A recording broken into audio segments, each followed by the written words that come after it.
மத்தேயு எழுதின சுவிசேஷ புஸ்தகம் 9வது அதிகாரம் 27-29 வாசிக்கலாம். மத்தேயு 9:27-29.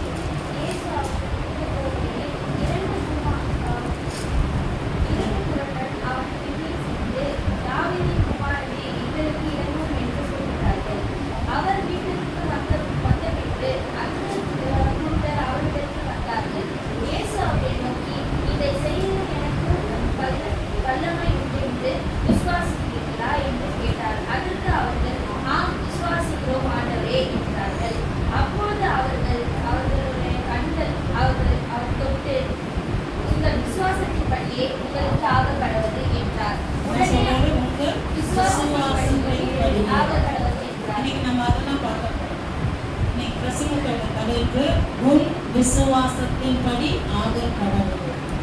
இன்னைக்கு நிறைய பேருக்கு கிறிஸ்தவம்னா என்னன்னு தெரியல. சும்மா போய் சர்ச்சில் உட்காந்துட்டு வந்துட்டா நம்மளுக்கு எல்லாமே நடந்துடும், தானே நடக்கும்னு நினைக்கிறோம். அது இல்லை, கிறிஸ்தவம் அது கிடையாது.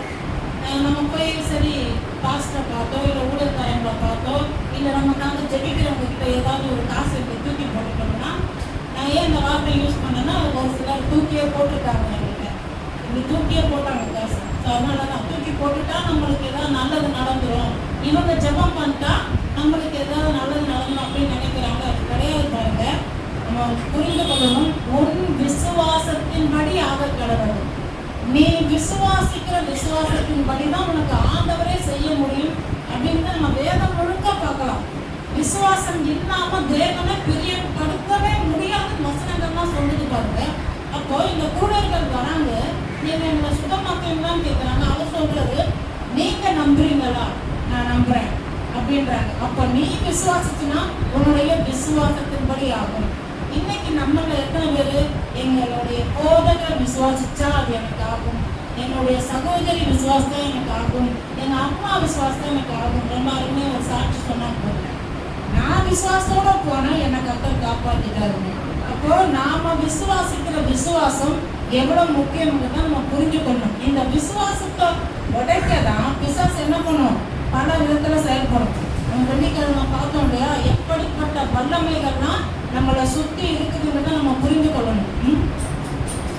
ஐயா வந்திருக்காங்க, அவங்க நான் ரொம்ப வருஷமா பார்க்குறேன் சர்ச்சில். ஒரு டைம் வந்து புயல் டைமு கீழே புயல் வச்சுட்டாங்க, மேலே தண்ணி வந்துருச்சு அப்படின்னு. அப்போ நான் எந்த விசுவாசமும் வரலைங்க, சர்ச்சு இருக்கு, நான் இருக்கேன், அவர் மட்டும் தான் இருக்காரு.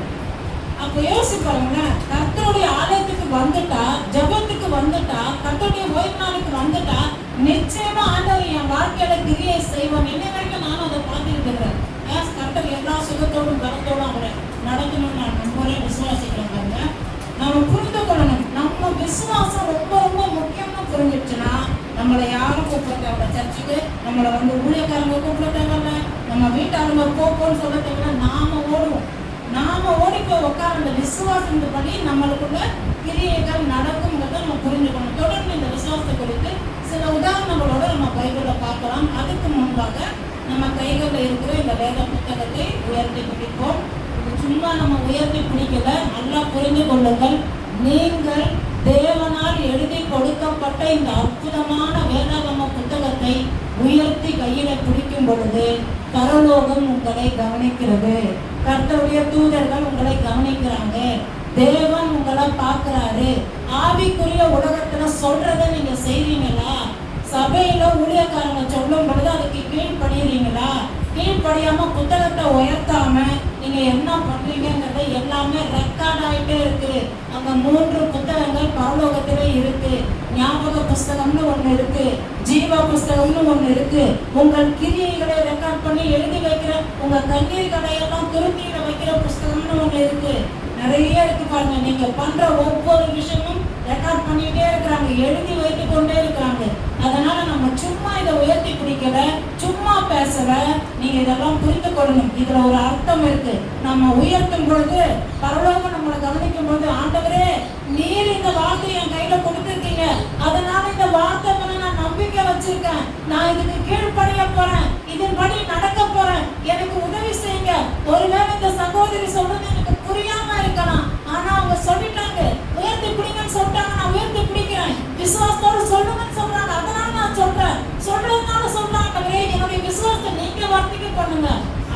நீங்க அதை நீங்க சொல்லாம சொல்றீங்க. அதனாலதான் ஊழியக்காரங்க இதை செய்யுங்க, இதை பண்ணுங்க, இப்படி உயர்த்துங்க, கையை உயர்த்துங்க, கையை தட்டுங்க, தேவனை நோக்கி பார்க்க, உள்ளத்துல கையை வைங்கன்னு எதுக்கு சொல்றாங்கன்னா பரலோகம் நம்மை கவனித்துக் கொண்டே இருக்கிறது. அதே போல ஆவிக்குரிய உலகத்துல பிசாசும் நம்மளை கவனிக்குது. அதை தான் நம்ம வெள்ளிக்கிழமையில பார்க்கிறோம். தொடர்ந்து அதை குறிச்சும் பார்க்க போறோம். அப்போ நம்ம எந்த அளவுக்கு ஒரு ஆபத்துல இருக்கிறோம், எந்த அளவுக்கு பயங்கர பாதுகாப்புல இருக்கிறோம் அப்படிங்கிறது நம்மளுக்கு புரியும். சபைக்கு ஒழுங்கா ஓடி வந்துட்டா பயங்கர பாதுகாப்பு, பயங்கர வல்லமையுள்ள பாதுகாப்பு. தேவனை தவிர, பரலோக தூதர்களை தவிர நம்மளுக்கு வேற உண்மையான பாதுகாப்பு கிடையாது. அதை நான் நிறைய நாட்கள், நிறைய வருஷங்கள் என் வாழ்க்கையில பார்த்திருக்கிறேன். ஒவ்வொரு நாளும் இன்னைக்கும் நான் பார்த்திருக்கிறேன். ஒரு மாடு ஓடி வருது, எனக்கு நல்லா தெரியும் என்ன ஏதோ பண்ண போகுது. அது கிட்ட முன்னாடி போயிட்டு இருக்கிற கர்மக்குட்டியை இடிச்சு என் மேல தள்ள பார்த்துச்சு. என்ன நான் யோசிச்சுட்டே தான் போறேன். அப்படியே சைட்ல போன பாருங்க, ஒரு அம்மா, வயசான அம்மா, அம்மா அவனுக்கு ஏதாவது ஆயிடுச்சா? எனக்கு ஒன்னும் ஆகலம்மா. ஏன்னா நான் எதிர்பார்த்தான் வரேன். பிசாசு எங்க இருந்து வேணாலும் நமக்கு தாக்குதலை கொண்டு வந்து கொண்டே இருப்பான். ஆனா எனக்கு ஒண்ணு தெரியும், என்னை சுற்றிலும் பரலோக பாதுகாப்பு இருக்கு, தேவதூதர்கள் இருக்கிறாங்க. நான் கவனமோட ரோட்ல நடக்கிறதுக்கு எனக்கு அவங்க உதவி செய்வாங்கன்னு தான் நான் நம்புறேன். அதனாலதான் பாருங்க, இந்த வசனம் சும்மா கிடையாது. இது உங்க ஜீவனை பாதுகாப்ப, உங்க வாழ்க்கையை உயர்த்த, உங்க குடும்பத்துல சந்தோஷத்தை கொண்டு வர, உங்களுக்கு சமாதானத்தை கொடுத்த இந்த வார்த்தைகள் ஒவ்வொன்றும் வல்லமை உள்ளதுங்கிறத நீங்க நம்பி உயர்த்திக்கிறீங்க. உயர்த்தி இந்த வார்த்தைகளை சொல்லுங்க. இது என் தேவனாகிய கர்த்தர் என் கையிலே கொடுத்த, அவருடைய கைகளினால் எழுதி கொடுத்த அற்புதமான வேத புத்தகம், அவருடைய கடிதம், அவர் உள்ளத்தின் வார்த்தைகள், அவர் இருதயத்தின் ஏக்கங்கள், அவர் எனக்காகவே எழுதி கொடுத்தார். இதில் இருக்கிற வார்த்தைகளை நான் விசுவாசிப்பேன்.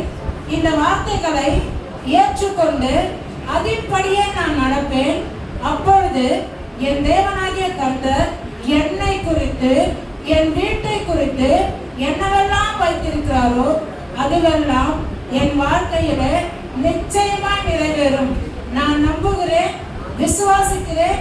இந்த வார்த்தைகளை அப்படியே ஏற்றுக்கொள்வேன், கீழ்ப்படிவேன், அதிலே நடப்பேன். தேவனுக்கு நான் மகிமை செலுத்துவேன். ஆமென். ரொம்ப முக்கியம் பாருங்க, விசுவாச அறிக்கைலாம் சும்மா கிடையாது.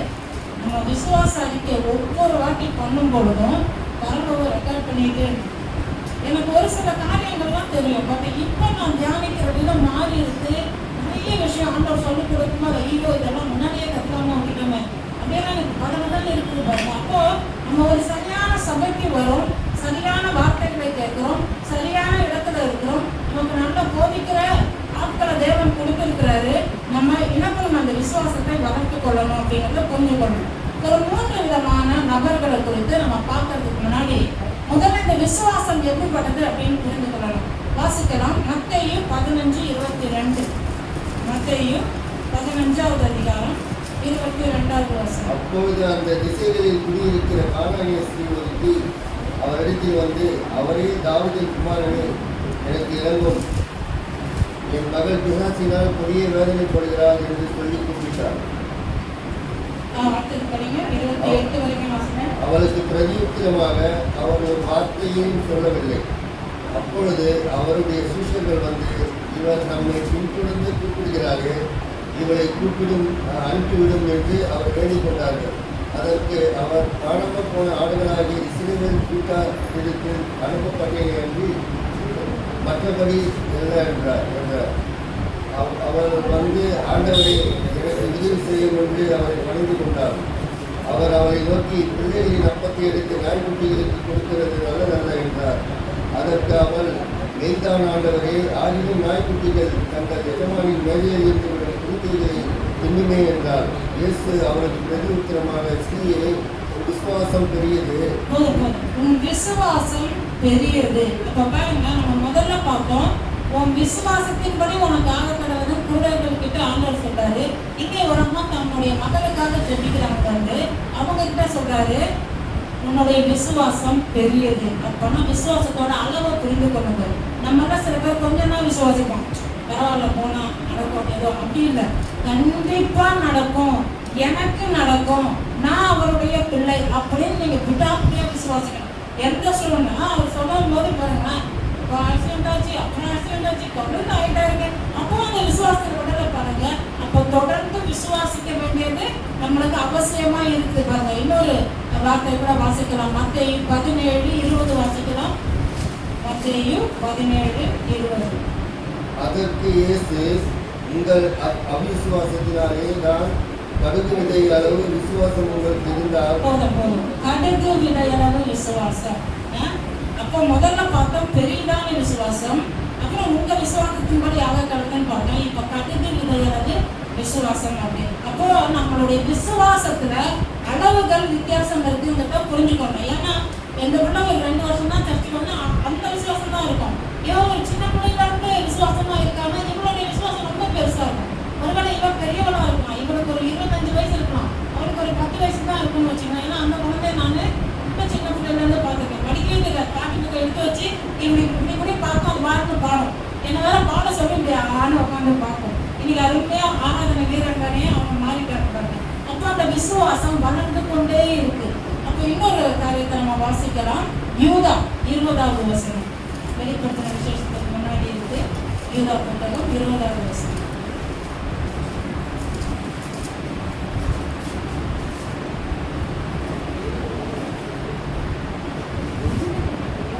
நீங்களோ பிரியமானவர்களே உங்கள் மகா பரிசுத்தமான விசுவாசம். அப்போ விசுவாசத்துல மகா பரிசுத்தமான விசுவாசம் ஒண்ணு இருக்கு.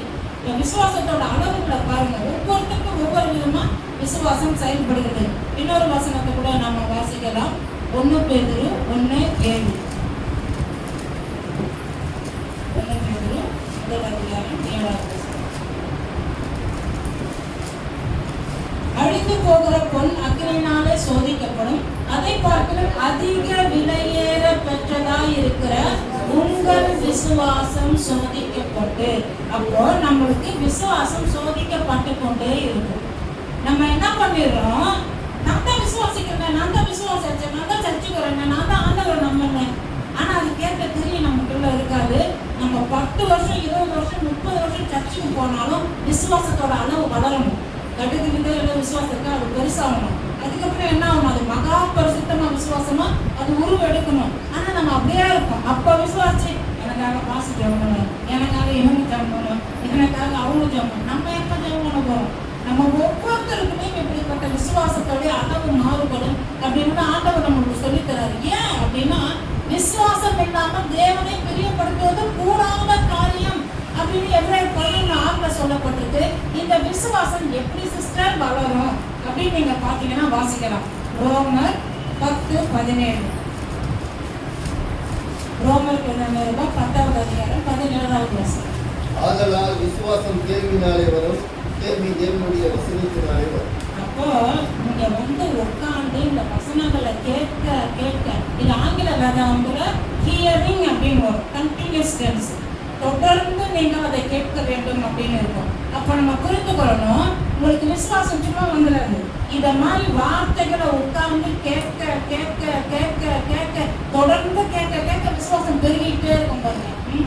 ஒரு சிஸ்டர் வந்து அவங்க ரொம்ப குறையா என்கிட்ட சொல்லிட்டாங்க, சிஸ்டர் எங்க சர்ச்சில் வந்து வார்த்தையெல்லாம் கொடுப்பாங்க, நான் கேட்பேன். வீட்டுக்கு வந்தால் நான் சிலதெல்லாம் டிவியில் பிரசங்கெல்லாம் கேட்பேன். அப்புறம் நான் உட்காந்து படிப்பேன். அப்புறம் நீங்கள் ஏதாவது ஆடியோ அனுப்புவீங்க, அதையும் கேட்பேன். வீட்டில் ஒரு மாதிரி பேசுகிறாங்க, என்ன எப்போ பார்த்தாலும் அதை கேட்டுட்டு இருக்கு அப்படின்ட்டு. அப்போ நான் சொன்னேன், உங்கள் வீட்லேயே உங்களுடைய விசுவாசத்தோட லெவல் அதிகமாக இருக்கும். அதிகமாக கேட்குறவங்களுக்கு விசுவாசம் பெருகிக்கொண்டே இருக்கும். அப்போ வந்து தொடர்ந்து கேட்டுக்கொண்டே இருக்கும் பொழுது, ஒருவேளை நீங்களே வேதவசனத்தை எடுத்து வாசித்து உங்கள் காது கேட்கும் பொழுது கேட்க கேட்க, அதாவது இன்னொரு மொழிபெயர்ப்பு சொல்லுது, இயேசுவை குறித்து கேள்விப்பட ஹியரிங் அபவுட் ஜீசஸ் அப்படின்னே வருது. அப்போ இயேசு இப்படிப்பட்டவர், இயேசு நல்லவர், இயேசு குணமாக்குவார், இயேசு உதவி செய்வார், இயேசு உங்களை காப்பாற்றுவார், இயேசு உங்களை பலப்படுத்துவார். நிறைய கேட்க கேட்க கேட்க தான் இந்த விசுவாசத்தோட அளவு பெருமையே தவிர, இவங்க மட்டும் எப்படி இப்படி விசுவாசிக்கிறாங்க, இவங்களுக்கு மட்டும் எப்படி விசுவாசமே இல்லை அப்படின்னு நம்ம யாரும் குறை சொல்ல முடியாது. வந்து உட்கார்ந்து ஒழுங்கா கேட்டால் அவங்களுக்குள்ள அது வளர்ந்துகிட்டே இருக்கும். இது அப்படிப்பட்ட காரியங்கிறத நம்ம புரிஞ்சுக்கணும். ஏன் அப்படின்னா இன்னொரு வசனத்தை கூட நம்ம வாசிக்கலாம். மத்தேயு எழுதின சுவிசேஷ புஸ்தகம் 4வது அதிகாரம் 24வது மார்க் எழுதின சுவிசேஷம் மார்க் 4:24.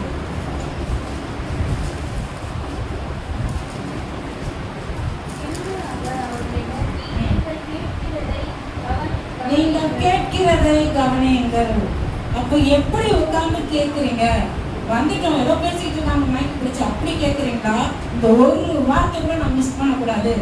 எது எனக்கு ரொம்ப முக்கியம் அது கட்டாம எனக்கு கத்த சொல்லிடுவாரு. அப்படி வந்து பாருங்க, அப்படி கேட்டு பாருங்க. அப்போ யார் பேசுறாங்களோ அவங்க முகம் உங்களுக்கு மறந்துடும். ஏன்னா நான் போயிட்டு இருக்கிற சபையில யார் பேசுறாங்க நான் கவனிக்கவே மாட்டேன். ஆண்டவரே அவங்க முகத்தை நான் மறந்துடணும். அவங்க படிக்கிற அந்த வாயே பார்க்கணும். அவங்க சொல்ற அந்த வசனத்தை என் கண்ணு பார்க்கணும். நான் அதை ஏற்றுக்கொள்ளணும். என் இருதயம் அதை நம்பணும். என் இருதயத்தில் அதை எழுதிருங்க ஆண்டவர். இப்படிதான் நான் ஒவ்வொரு முறையும் போகணும். இன்றைக்கும் கர்த்தருக்கு பயந்துதான் போகணும். இன்றைக்கும் வரும்பொழுது இங்கே நிற்கும் போது எனக்குள்ள ஒரு நடுக்கம் இருக்கும். நாம் அப்படி ஆண்டவருக்கு பயந்து வீட்டிலே ஒரு ஜெபம் பண்ணிட்டு வந்துட்டோம்னா சொல்லுகிற வார்த்தைகள்ல 10 வார்த்தைகள் கட்டாயமா உங்களுக்கு எது வேணுமோ அது உள்ளதை வந்து பதிஞ்சிடும். ஆண்டவர் அப்படிதான் இதை டிசைன் பண்ணியே வச்சிருக்காரு. அதனாலதான் இந்த வார்த்தைகள் ரொம்ப முக்கியம். பாருங்க, கேட்கிற அளவு அது ரொம்ப முக்கியம். இன்னொரு வசனம் வாசிக்கிறோம், லூக்கா 6:38.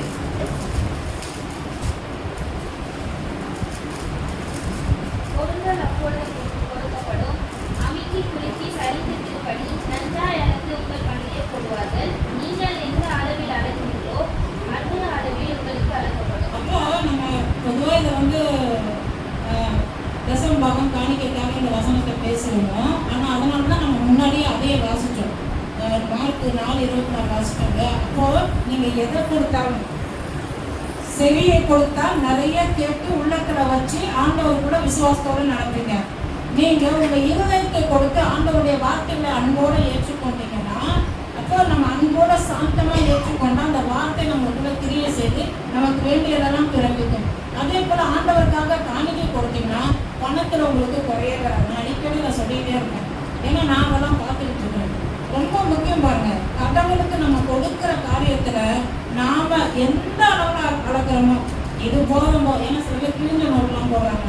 இது போதும் ஆண்டவருக்கு அப்படின்னு போடுறதுனாலதான் பிசாசு வந்து அவங்களுடைய வெள்ளிக்கிழமையில பார்க்குறோம் பார்த்தீங்களா, அந்த மந்திரம் ஏவது இந்த மாதிரி காரியம்லாம் அது யூஸ் பண்ணணும். அது நம்ம கிட்ட வராமல் இருக்கணும்னா நாம ரொம்ப கவனமா இருக்கணும். நிறைய விஷயங்கள் நம்ம விளையாட்டா எடுத்துக்கிறோம். விளையாட்டுனாங்க எங்க குடும்பத்துல இதெல்லாம் நான் கண்டதற்கு நிறைய பார்த்துருக்கேன். நானே அனுபவிச்சிருக்கேன். அந்த தாக்கங்கள்லாம் எனக்கு வந்து ராத்திரியில தூங்கும் போது வந்து பாடம் படிக்கணும். அப்போ எங்க அம்மா எனக்காக ஜோம் பண்ணிட்டே இருப்பாங்க. அப்போ நான் காலையில எழுந்திரிச்சு யோசிப்பேன், பைபிள் வாசிச்சுட்டு தானே படுத்தேன், எனக்கே இந்த மாதிரி ப்ராப்ளம் அப்படின்னு. அதோட வேலையா தான் நம்மளை தாக்கம் பண்ணிட்டே இருக்கோம். ஆனா நம்ம வேலை அதுக்காக ஸ்பெஷலா வச்சிருக்கேன். அதெல்லாம் ரொம்ப முக்கியமா இருக்கு பாருங்க. கர்த்தர் நம்மளை பாதுகாக்கும்படி வச்சிருக்கிறாரு, விசுவாசிக்கும்படி வச்சிருக்கிறாரு, விசுவாச வார்த்தை கேட்டதை நடக்கும்படி வச்சிருக்கிறாரு, சபைக்கு சரியா வரும்படி வச்சிருக்கிறாரு. இதெல்லாம் நீ மறந்துடணும், இதெல்லாம் நீ புரிஞ்சுக்க கூடாது, இதெல்லாம் பேசும்போது அன்னைக்கு நீ லீவ் போட்டு சர்ச்சுக்கு அப்படின்னு பிசாசு உங்களை தடுத்து நிறுத்தது உங்களுக்கு புரிஞ்சிச்சுன்னா சபைக்கு லீவே போட மாட்டீங்க. ஏன்னா நாங்களாம் சபைக்கு லீவ் போடாமல் போறாரு. அதனால பிசாசு எப்படியெல்லாம் நம்மளை மடக்கும், எப்படியெல்லாம் சொந்தக்காரங்களை விட்டு வீட்டுக்கு வாங்க கூப்பிடும். நீங்க இங்க வரல, இங்க வந்துட்டு போலாமே, இங்க போனா அவ்வளவுதான், நீங்க இங்க வர முடியாது. நல்லா புரிந்து கொள்ளுங்கள். ஒரு விசுவாசியோட கூட சேர்ந்து சர்ச்சுக்கு வந்துடலாம். ஆனா நீங்க அவிசுவாசத்தோட அந்த முகத்துல பிணைப்படும் பொழுது அவனும் ரட்சிக்கப்பட மாட்டான். உங்களால உங்க ரட்சிப்பையும் அவன் என்ன பண்ணுவான், தடுத்து நிறுத்திடுவான். இதெல்லாம் நமக்கு வர போராட்டம். இதை புரிஞ்சு கொண்டு ஞாயிற்றுக்கிழமை 7 மணிக்கு நான் சர்ச்சில் இருப்பேன், வெள்ளிக்கிழமை சாயந்தரம் 5:45 நான் சர்ச்சில் இருப்பேன், இப்படி நீங்க ஓடி வந்துட்டீங்கன்னா உங்களுடைய வாழ்க்கையில பெரிய நன்மைகளை பார்க்க முடியும். அதுதான் இந்த விசுவாசம் செய்து. அதனாலதான் அப்படிப்பட்ட வார்த்தைகளை நம்ம பார்க்கிறோம். சரி, ஒரு காரியத்தை குறித்து நம்ம வாசிக்கிறோம். இந்த விசுவாசம் ஒரு மனுஷனுக்குள்ள எப்படிப்பட்ட ஒரு வல்லமையை கொண்டு வந்தது. ஒரு சாதாரண ஒரு மனுஷன், அவருக்கு ஒரு பதவிலாம் இருக்கு, அவரை குறித்து நம்ம பார்க்கலாம். வாசிப்போம். மத்தேயு 8:6. மத்தேயு எழுதின சுவிசேஷ புஸ்தகம் 8வது அதிகாரம் 6வது வசனம்.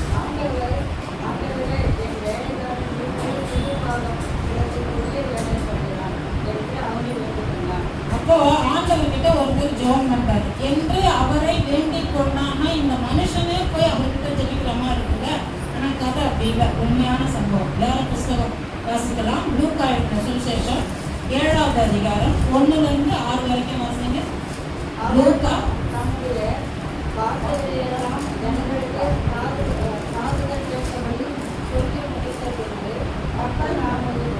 அப்போ ஆண்டவர் நிறைய பிரசங்கம் பண்ணிட்டு இப்ப கப்பர்நகூம்ங்கிற ஊருக்கு போறாரு. போற இடத்துல என்ன நடக்குது அடுத்தது?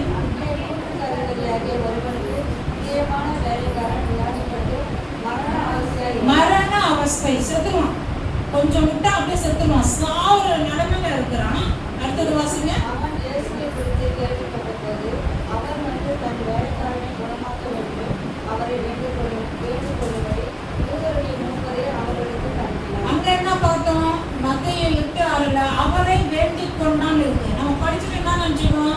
அவன் வந்து ஜபிக்கிறான்னு நினைச்சுக்கோம். இல்ல, அவன் வீட்டுல இருக்கிறான், வேலைக்காரன் சாகுற மாதிரி கிடக்குறான். ஐயோ, என்னோட ஊழியக்காரன் சாகுற மாதிரி கிடக்குனானே, அவனை விட்டு நான் தூரமா போக மாட்டேன், அவனை பார்த்துக்கோ, எப்படியாவது அவனை குணமாக்கணும் அப்படின்னு இயேசு குறிச்சு கூட நான் நிறைய கேள்விப்படுறோம்.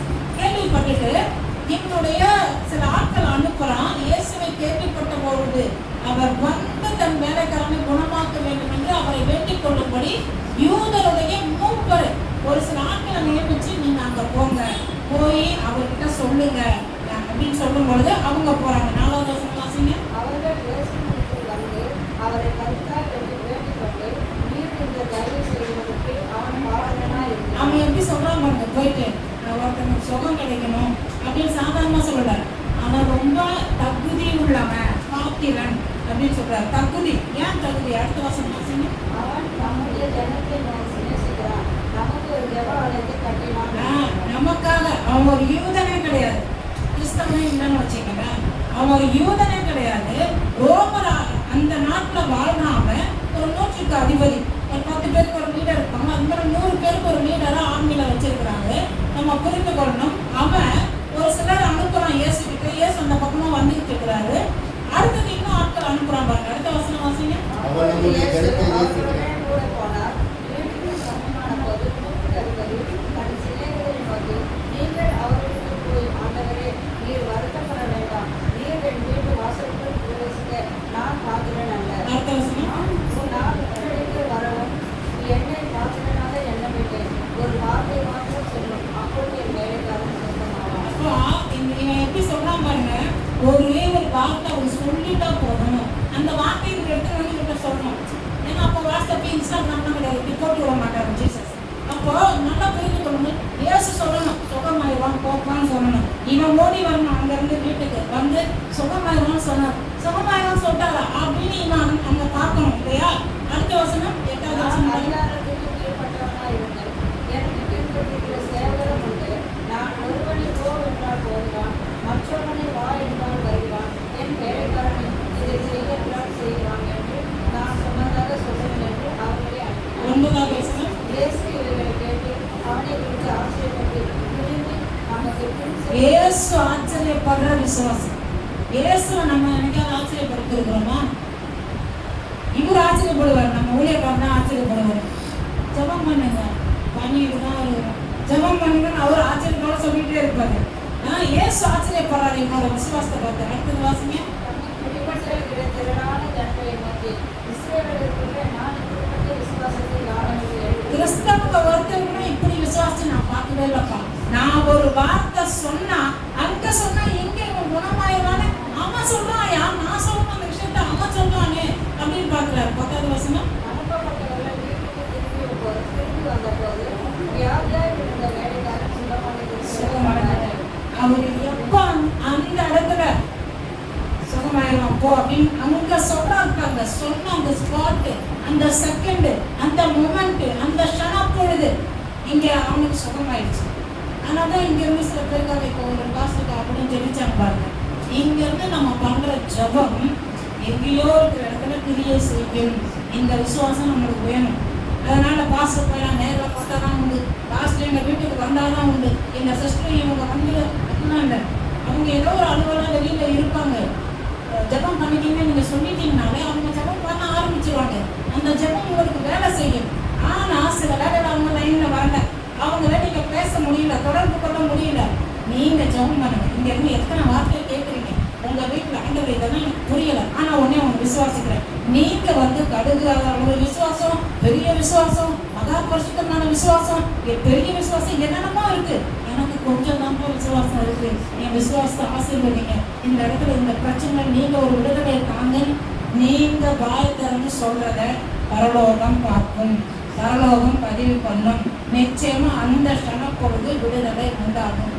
ஏன்னா இங்க வந்து எவ்வளோ போதனை கொடுத்தாலும் சில சின்ன சின்ன பிள்ளைங்களாம் ஜபம் பண்ணி பெரிய பெரிய விஷயம்லாம் நடக்குது. இன்னும் நானே நீங்க விசுவாசத்தோடு கேட்கறது ரொம்ப ரொம்ப முக்கியம். இன்னைக்கு இந்த விசுவாசம் தான் கம்மியாயிடுச்சு. சர்ச்சுக்கு அப்புறம் உன் வாழ்க்கை இப்படி இருக்கு நிறைய பேர் பேசுவாங்க, அதெல்லாம் கண்டுக்கவே கூடாது. அதெல்லாம் கண்டுக்கிட்டோம்னா நம்ம அப்படியே ஒதுங்கி போய் உட்காந்துருவோம், வாழ்க்கையில முன்னேறி போக முடியாது. இதை தான் பிசாசு எதிர்பார்ப்போம். இதை தான் நம்ம வெள்ளிக்கிழமை சொல்லி கொடுக்குறோம். ஒழுங்கா சர்ச்சுக்கு வாங்க, ஞாயிற்றுக்கிழமை மிஸ் பண்ணாதீங்க, ஜபம் ரொம்ப முக்கியம். ஜபத்துல கலந்து கொள்ளும் போது அந்த ஜப ஆவி உங்களுக்குள்ள ஊற்றப்படுது.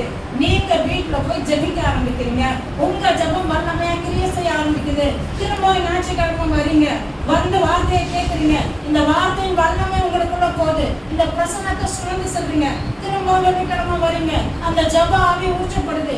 ஒவ்வொரு முறையும் உங்க மேல அபிஷேகம் ஊற்றப்பட்டு கொண்டே இருக்கு.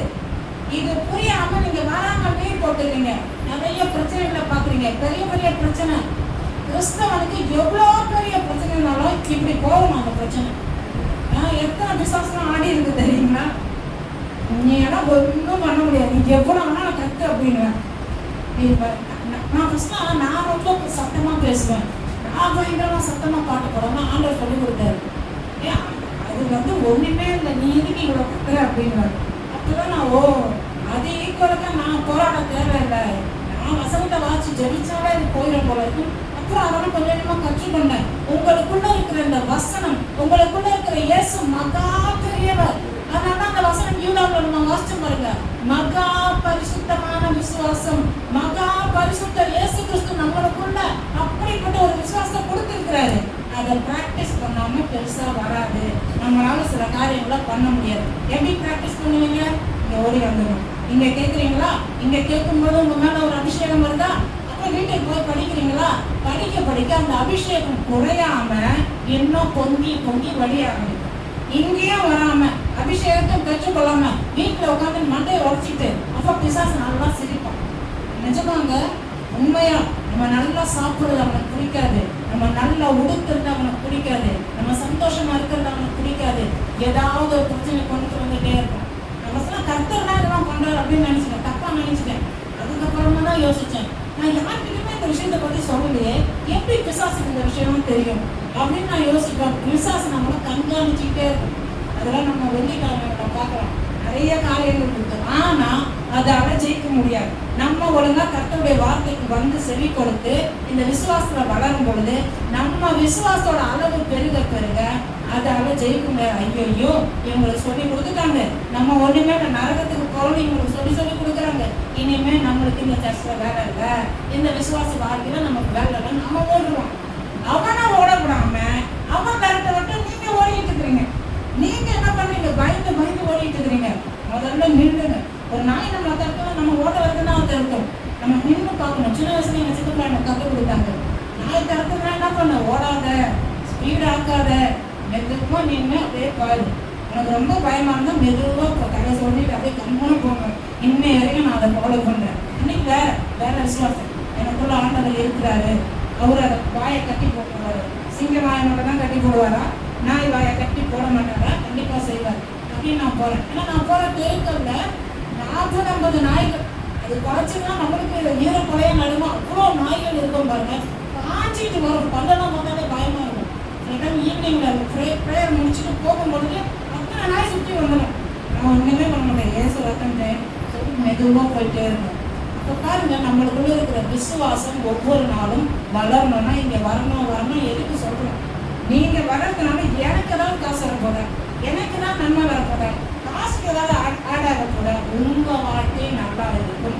நீங்க நன்றாய் செழிப்பாய் வளர்வீர்கள். நீங்க வாழ்க்கையில ஒரு வெளிச்சத்தை பல பேருக்கு நீங்க உதவியா இருக்க முடியும். அதை நீங்க புரிந்து கொள்ள பாருங்க. அப்போ இந்த 100க்கு அதிபதியின் விசுவாசத்தை பார்த்து இயேசு ஆச்சரியப்படுற மாதிரி ஒரு சாதாரண மனுஷன், யூதனே இல்லை, நம்ம விசுவாசத்தை பார்த்து இயேசு ஆச்சரியப்படுற மாதிரி நம்ம இதுவரைக்கும் வாழ்ந்துருக்கோமா, இல்லை இனிமே வாழ முயற்சி செய்யலாமா? எத்தனை பேர் யோசிக்க போறோம்? சரி, வேற ஒரு காரியத்தை நம்ம பார்க்கலாம். ஒரு தாயோட விசுவாசம் ஏற்கனவே வாசிச்சோம் இல்லையா? மத்தேயு 15 அதே பற்றி வாசிக்கலாம். மத்தேயு 15:21 வாசிக்கலாம். பின்பு இயேசு அவ்விடம் விட்டு புறப்பட்டு தீரு சீதோன் பட்டணங்களின் திசைகளுக்கு போனார்.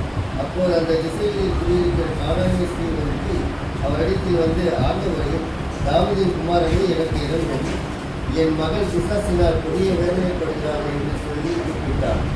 அவளுக்கு பிரதியுத்தரமாக அவர் ஒரு வார்த்தையும் சொல்லவில்லை.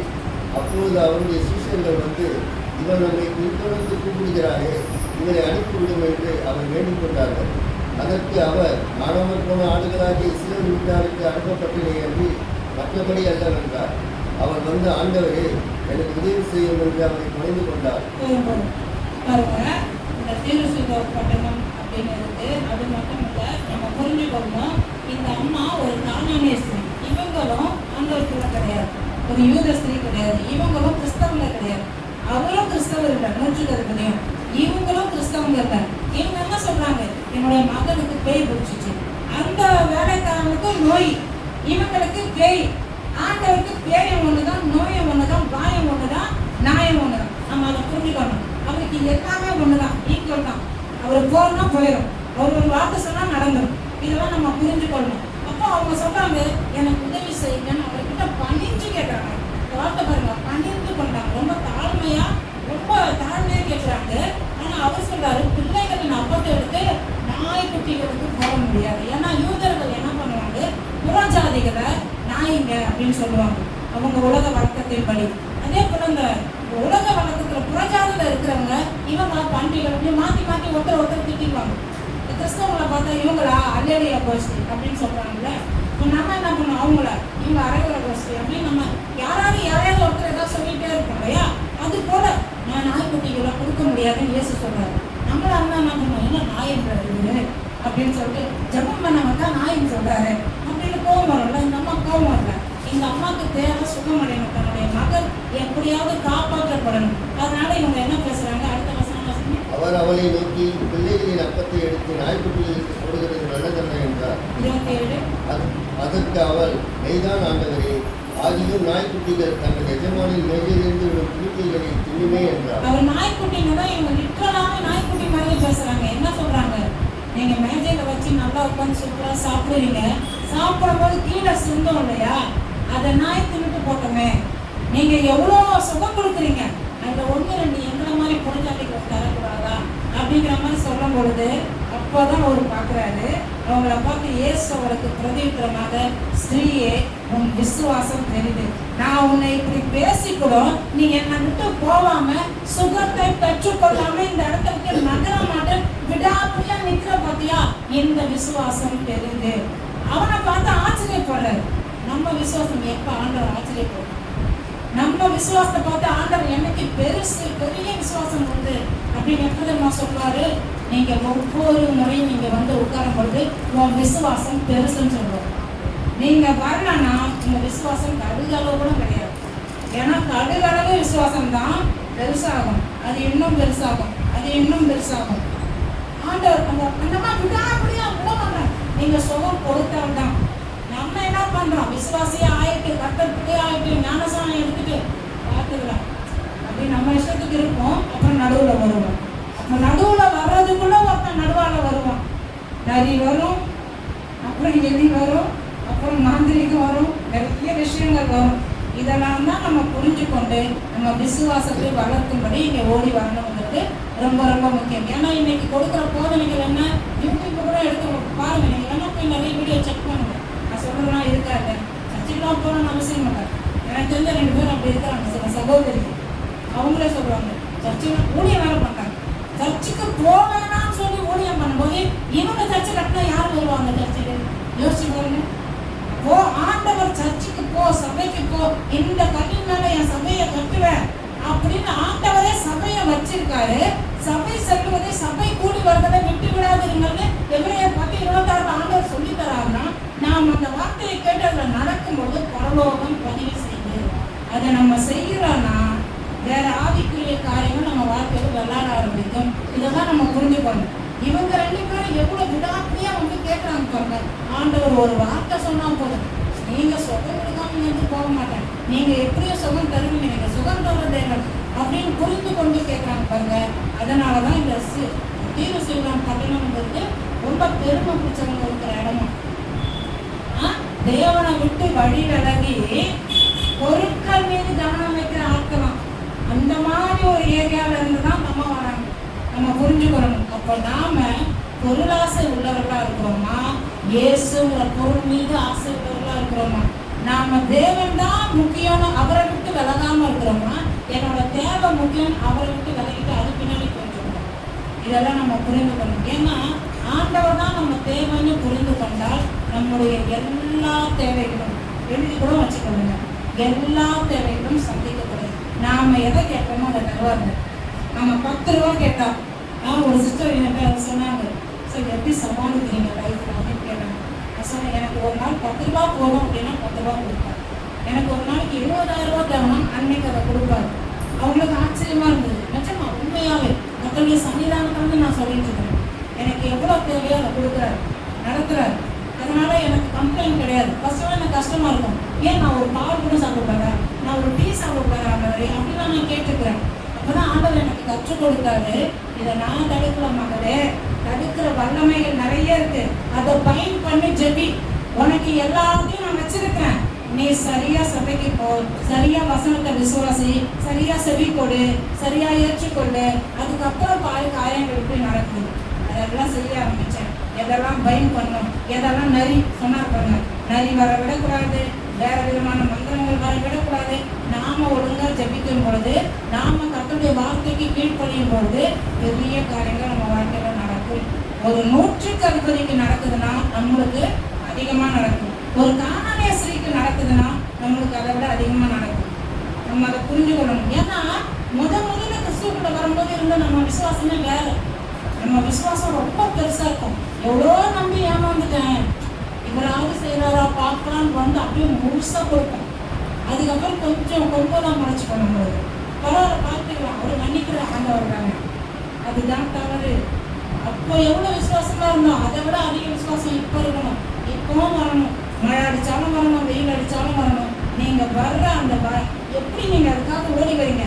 நம்ம ஆராதனை 7 காலுக்கு ஆரம்பிக்கணும்னு நினைக்கிறோம். நீங்க சனிக்கிழமை யோசிக்கிறீங்க பார்த்தீங்களா, வீட்டுல நாளைக்கு சர்ச்சுக்கு போனேன்னு, அப்ப ஆரம்பிக்கிறது. அப்போ உங்களுக்குள்ள உங்களை சுத்தி ஒரு பாதுகாப்பு போடப்படுது. நீங்க சர்ச்சுக்கு போகணும்னு நினைச்சிட்டீங்கன்னா தடை வந்தாலும் அந்த தடைகளை சரி செய்ய தூதர்கள் உங்க கூட ரெடியாக ஆரம்பிச்சிடறாங்க. இதெல்லாம் உங்க கண்ணுக்கு தெரியல. அதனால நீங்க சர்ச்சுக்கு போக ரொம்ப லேசா எடுத்துக்கொள்ளாதீங்க. நான் பேசுற ஒவ்வொரு வார்த்தைகளும் வசனத்தின்படி பேசிட்டு இருக்கிறேன், ஆவிக்குரிய காரியங்களை பேசிட்டு இருக்கிறேன். இன்னொரு உதாரணம், ஒருத்தரை குறித்து நம்ம பார்க்கலாம். ஒரு மனுஷனுடைய விசுவாசத்தை குறித்து பார்த்தோம், ஒரு தாயின் விசுவாசத்தை குறித்து பார்த்தோம். பேருக்காகவும் ஜெபிச்சாங்க, நோய்க்காகவும் ஜெபிச்சாங்க. இங்க ஒரு மகளுடைய விசுவாசம், அவளுக்காகவே ஜெபிக்கிறான். அவ சொன்னாங்கன்னு ஜெபிக்கிறான். வாசிக்கலாம், மத்தேயு எழுதின சுவிசேஷ புஸ்தகம் 9வது அதிகாரம் 20வது வசனம். மத்தேயு 9:20. நதிகளுக்கு விடுதல் உண்டு, ஆகாயத்தின் பறவைகளுக்கு கூடுதலும் உண்டு, மனுஷகுமாரனுக்கோ தலை சாட்ட இடம் இல்லை என்றார். அவர்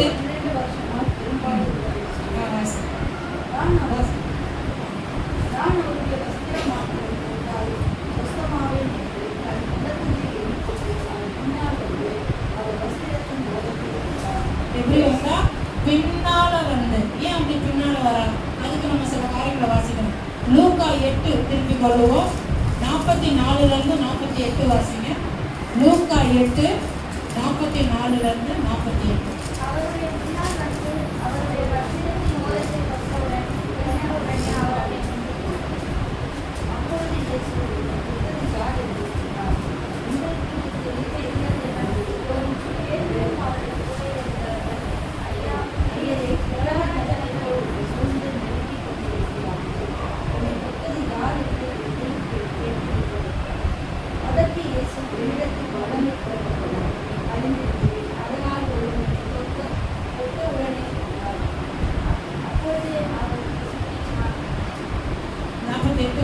அவர் அவளை பார்த்து, மகளே கலங்கினோள், உன் விசுவாசம் உன்னை ரட்சித்தது, சமாதானிக்கிறோம். எது ரட்சித்ததா? விசுவாசம். சொல்றாரு, நான் குணமாயிட்டேன் பார்த்தியான்னு சொல்லல, விசுவாசம். இதைத்தான் நம்ம பார்த்துட்டே இருக்கோம் ஆரம்பத்துல. உன் விசுவாசத்தின்படி ஆரம்பிக்கிறது. நீ விசுவாசிக்கிறாயா? உன் விசுவாசம் பெருசு. இது போல ஒரு விசுவாசத்தை நான் இஸ்ரவேல் ஜனங்களுக்கு கிறிஸ்தவர்கிட்ட பார்க்கல அப்படிங்கிற. இப்போ விசுவாசத்துலதான் ஆண்டவர்கிட்ட அவர் கிருபையா நம்மளுக்கு தருவாரு. நாம விசுவாசிக்கணும். விசுவாசித்து வந்து இங்கே ஆஜராகும் பொழுது பரலோகத்துல நம்மளுக்கு அட்டெண்டன்ஸ் போட்டு விட்டுறாங்க. இவங்க குடும்பத்துல ஒரு பிரச்சனை இருக்கு, இன்னைக்கே அது தீர்ந்துடும். நம்ம அதெல்லாம் நம்ப மாட்டோம் பாருங்க. நிறைய விஷயம் இது ஏன்னா நிறைய பேர் கேட்பாங்க, இந்த வசனம் இருக்கா, நிறைய வசனம் இருக்கு, காமிங்க, நிறைய இருக்குங்க. நான் தான் பைபிள் படிச்சுட்டே இருக்கிறேன் பாருங்க. அப்போ நம்ம புரிஞ்சுக்கொள்ளணும். இவர் ஒரு வார்த்தை சொல்றாரு பார்த்தீங்களா, 8:47 வாசிங்க. அப்பொழுது அந்த ஸ்திரீ தான் மறைத்திருக்கவில்லை. அவ இப்ப பயந்துட்டா. ஐயோ, யாருக்கும் தெரியாம பின்னாடி வந்து இவரை தொட்டுலாம் நினைச்சோமே. கடைசியில இவரு எப்படி இவர் இப்படி கேட்கிறாரு? ஏன்னா அவ யூத பெண், அவ கிறிஸ்தவ பெண். அவருக்கு தெரியும் அந்த மாதிரி நாட்கள்ல நம்ம பெண்களுக்கான அந்த வழிபாடுள்ள நாட்கள்ல வெளியவே வரமாட்டாங்க. இப்பதான் ஆண்டவர் எல்லாருக்கும் ஈக்குவல் இது கொடுத்துட்டாரு. நம்ம இப்ப எந்த சூழ்நிலை வரலாம், என்னைக்குமே நீ போட தேவையில்ல. ஆண்டவர் வந்து அப்படிப்பட்ட ஒரு பெரும்பாலுள்ள ஸ்திரீயா வந்து தொட்டுட்டாங்கன்னா ஆண்டவர் நம்ம சபைக்கு இந்த நாள்ல என்னால வர முடியாது அப்படிலாம் சொல்ல தேவையில்ல. வந்து நீங்க பொறுத்துட்டு நின்று கூட பிரசங்கம் பண்ணலாம். ஏன்னா கர்த்தருக்கு அதெல்லாம் ஒரு மேட்சே கிடையாது. கர்த்தருக்கு தீட்டுங்கிற எந்த ஒரு விஷயமே கிடையாது. கர்த்தரை நம்ம நேசிக்கணும். கர்த்தரை உள்ளத்தின் ஆழத்திலிருந்து அவரை நம்ம தெரிந்து கொள்ளணும். அதுதான் அவர் பார்க்கிறாரு. என் பிள்ளை ஒரு நாள் ஒரு நிமிஷம் கூட என் பிரசனத்துல இல்லாம இருக்கக்கூடாதுன்னு தேவன் விரும்புறாரு. மனுஷன் தான் இது இல்லை அது இல்லை, நீ இங்க வரக்கூடாது இங்க போகக்கூடாது அப்படின்னு ஒதுக்கி வைக்கிறான். அவன் பயந்துட்டு இருக்கிறான். ஐயோ, இந்த மாதிரிலாம் இருக்குதே, நம்மளுடைய யூத கலாச்சாரத்துல இருக்குதே, யாருக்கும் தெரியாம அப்படியே பின்னாடி போய் கீழே ஊர்ந்து வராங்க. ஊர்ந்து வந்து அவருடைய ட்ரெஸ் தொடலாம் இல்லை, எப்படியோ தொட்டு ட்ரெஸ்ஸோட எட்டில் இருக்கிற அந்த முடிச்சு, யூதர்களுடைய அந்த வஸ்திரத்துல சில முடிச்சுலாம் போட்டிருப்பாங்க அவங்களுடைய கலாச்சாரத்தின்படி. அந்த எச்ச தொடராங்க, அந்த நூலோட நுனிய தொடும் பொழுது அது விளக்கம் கொடுக்குறாங்க. அந்த நீல கலர் நூல், சரி, அது எந்த கலர் நூலா இருந்தாலும் அது மேல அவருடைய வல்லமை இருக்கு. அவர் போய் சொல்றா பாருங்க, தொட்ட மாத்திரத்துல அவருக்கு உள்ள இருந்து, யாருக்குள்ள, இயேசுக்குள்ள இருந்து வல்லமை புறப்படுது. யாருக்கும் தெரியாம அவரை தொடர அவருடைய நூலை தொட்டதுமே வல்லமை புறப்பட்டுருச்சு. ஆனா எல்லாருக்கிட்டையும் அவர் கேள்வி கேட்கிறார், யார் என்ன தொட்டீங்கன்றாரு. பக்கத்துல இருக்கிற சீசர்களுக்கெல்லாம் கோபம் வருது. எல்லாரும் உங்களை இடிச்சு தடிக்கணும், கூட்ட நெரிசல்ல வரும். யாருக்குமே எப்படி சொல்ல முடியும்? இல்ல, எனக்குள்ள அந்த வல்லமை புறப்படுற அளவுக்கு யாரோ என்ன விசுவாசத்துல தொட்டிருக்கிறாங்க. நாம நம்ம விசுவாசத்துல தேவனை தொட்டால் வல்லமை புறப்படும். எனக்கு தெரியும், நான் உணர்ந்திருக்கேன். நம்ம கைகளை உயர்த்தி நம்ம ஜெபிக்கும் போது, ஆராதிக்கும் போது நம்மளுக்குள்ள வல்லமை வெளிப்படும். நல்ல ரொம்ப வல்லமையோடு ஜெபிக்கும் போது அந்த வல்லமையை நம்ம ரிசீவ் பண்ணணும். அதுதான் இங்கே நடக்குது இந்த இடத்துல. அதனால தான் சபைக்கு சீக்கிரம் வந்துடுங்க, லேட்டாக வராதிங்க, இதெல்லாம் ரிசீவ் பண்ண முடியாது. இவங்களுக்கு மட்டும் ஏதோ நடக்குதுன்றாங்களே, நம்மளுக்கு மட்டும் நடக்கணும் அப்படின்னு நம்ம சந்தேகப்படணும். இதெல்லாம் நடக்குது, உண்மை, ஆவிக்குரிய ரீதியில நடக்குது. நாம சொல்படி செய்யும் பொழுது தான் நடக்கும். நம்ம இஷ்டத்துக்கு நம்ம யோசனைக்கெல்லாம் நடக்காது பாருங்க. அதை நம்ம புரிஞ்சுக்கொள்ளணும். அதனால இன்னைக்கு 3 விஷயம் கற்றுருக்கோம். ஒருத்தர் கிறிஸ்தவனே கிடையாது, ஆனா ஆண்டவர் அப்படி விசுவாசிக்கிறோம். இன்னொருத்தவங்க தேவை பிடிச்ச மகளை வச்சிருக்கிறாங்க. இவங்க வந்து வர்ற ஊரே ஒரு மாதிரியான ஊரு. அதனால அவங்க எப்படி இருந்தாலும் யாரா இருந்தாலும் கர்த்தரை விசுவாசத்தோடு வந்து தொடர்ந்து கேட்கும்போது அவர் தருகிறார். இவங்க கிறிஸ்தவங்க தான், மற்றவங்க கண்ணில் பற்றக்கூடாது. எப்படியாவது சுகத்தை பெற்றுக்கணும்னா இவங்களுக்குள்ள எந்த அளவுக்கு விசுவாசம் இருந்தா அவருக்குள்ள அந்த வல்லமை வெளிப்படுது. அப்படியே வெளியில ரிவீல் ஆகுது பாருங்க. அவர் கண்டுபிடிச்சிடுறாரு. அப்ப ஆண்டவர் கண்டுபிடிப்பார். நீங்க விசுவாசத்துல தொடுறீங்களா, விசுவாசத்துல கேட்குறீங்களா? இந்த வசனங்களை விசுவாசத்தோட கவனிச்சுட்டு வீட்டுக்கு போய் இன்னையில இருந்து அடுத்த வாரம் நீங்க வரும்போது எப்படி இருக்கணும்? இந்த விசுவாசத்திலே இருக்கணும். நீங்க ஆண்டவரை நான் விசுவாசிக்கணும் தினந்தோறும் சொல்லுங்க, உண்மை விசுவாசிக்கணும். ஆண்டவரை எனக்குள்ள இருக்கிற விசுவாசத்தை நீங்க அதிகப்படுத்துங்க. நான் இயேசுவை விசுவாசிக்கிறேன், அவருடைய வசனத்தை விசுவாசிக்கிறேன். எனக்கு கொடுத்த சபையில நான் போய் உட்கார்ந்து உங்க வார்த்தையை கேட்பேன், ஜபத்துல கலந்து கொள்ளுவேன். இதெல்லாம் நீங்க சொல்லிக்கிட்டே இருங்களேன், விசுவாசி வெறுத்து போயிடும். என்ன இதையே சொல்லிட்டு இருக்காங்க? இதெல்லாம் நீங்க சொல்லாதனால அதுக்கு இடம் கிடைக்குது. வெறுமையா இருக்கு வீடு, விசுவாச அறிக்கை இல்ல, ஜபம் இல்ல, வார்த்தை இல்ல, சர்ச்சுக்கும் போகல, தேவ பிரசனமும் இல்ல. அது வந்து ஆளுகை செய்யும். அதனால நம்ம புரிந்து கொள்ளணும். நாம் எழுந்து நின்று ஜபித்து நிறைவு செய்ய போகிறோம். 3 காரியங்களை பார்த்திருக்கோம். ஒரு மனுஷன் அவன் எந்த அதிகாரத்துல இருந்தாலும் சரி, அவன் கர்த்தருடைய பிள்ளையே கிடையாது. ஆனா கேள்விப்பட்டு உங்க ஒரு வார்த்தை போதும்னு சொல்லுவான். அப்ப அப்படிப்பட்ட விசுவாசம் நமக்கு இருக்கிறோம். நம்மளே நம்ம கொஞ்சம் கண்ணாராய்ச்சி பண்ணணும், சுய பரிசோதனை பண்ணணும். எனக்கு அப்படிப்பட்ட விசுவாசம் ஆண்டவர், அதற்கு அதிகமான விசுவாசம் எனக்கு. இதே போல அந்த அம்மா பாருங்க, நாயினால பேயினால ஒரு வழி கவலையே கூடாது. இன்னைக்கு நிறைய பிரசங்கத்தின் வழியாக சில கடினமான வார்த்தைகளை ஆண்டவர் சொல்லுன்னு சொல்றதுனால நிறைய பேர் கோபம் வந்துடும். எனக்கு தெரியும், நிறைய பாசிக்கிட்ட நிறைய போகுது, அப்படியெல்லாம் போகுதுன்னு எனக்கு தெரியும். அவர் சொல்லாமலே எனக்கு ஆண்டவர் வெளிப்படுத்துவார். அதனால நீங்க அதெல்லாம் யோசிக்கிறீங்க. வார்த்தை கடுமையாக வந்தாலும் உங்க நன்மைக்காக, உங்க விசுவாசம் வளரும்படிக்கு. வார்த்தை அன்பாக வந்தாலும் உங்களை கட்டி எழுப்பார், உங்க குடும்பத்தை கட்டி எழுப்ப ஆண்டவர் பேசிட்டு இருக்கிறார். அப்போ நம்ம புரிந்து கொள்ளணும். கடைசியா ஒரு மகள் அவ வர, இந்த மனுஷனுடைய விசுவாசமும் சரி, அந்த தாயோட விசுவாசமும் சரி, இந்த மகளை பார்த்து ஆண்டவர் சொல்றாரு, மகளே உன்னுடைய விசுவாசம் உன்னை ரட்சிக்கிறது. அப்பனா நம்ம விசுவாசம், நம்மை ரட்சிக்கிற விசுவாசம், நம்மை பாதுகாக்கிற விசுவாசம், நமக்குள்ள மகா பரிசுத்தமான ஒரு பெரிய விசுவாசம் இருக்குங்கிறத நம்ம புரிந்து கொள்ளணும். நம்ம எல்லாரும் ஒரு நிமிடம் கண்களை மூடி இந்த கரங்களை உயர்த்திங்க, கூச்சப்படாது. இந்த கரங்களை உயர்த்துங்க. இதெல்லாம் ரொம்ப முக்கியம் பாருங்க. நீங்க கரங்களை உயர்த்தும் போது ஆண்டவரை உங்ககிட்ட ஒப்பு கொடுத்துட்டேன். ஆனால் நிறைய பேர் இதே சபையில கை கட்டி நிற்கிறத நான் பார்த்துருக்கேன். அவங்களால ரிசீவ் பண்ண முடியல, பரிசுத்த ஆவியானவர் அபிஷேகத்தை ரிசீவ் பண்ண முடியல. கர்த்தருக்கு நீங்க விட்டு கொடுக்கணும்னா உங்களால ரிசீவ் பண்ண முடியாது. கர்த்தர் தாழ்மையானவர்களை நோக்கி பார்க்கிறார். கானானிய ஸ்திரியை நோக்கி பார்த்த அதே ஆண்டவர், அதே கர்த்தர் உங்களை நோக்கி பார்த்தார். உங்க கரங்களை உயர்த்துங்க. ஒரு கரமோ ரெண்டு கரமோ உயர்த்துங்க.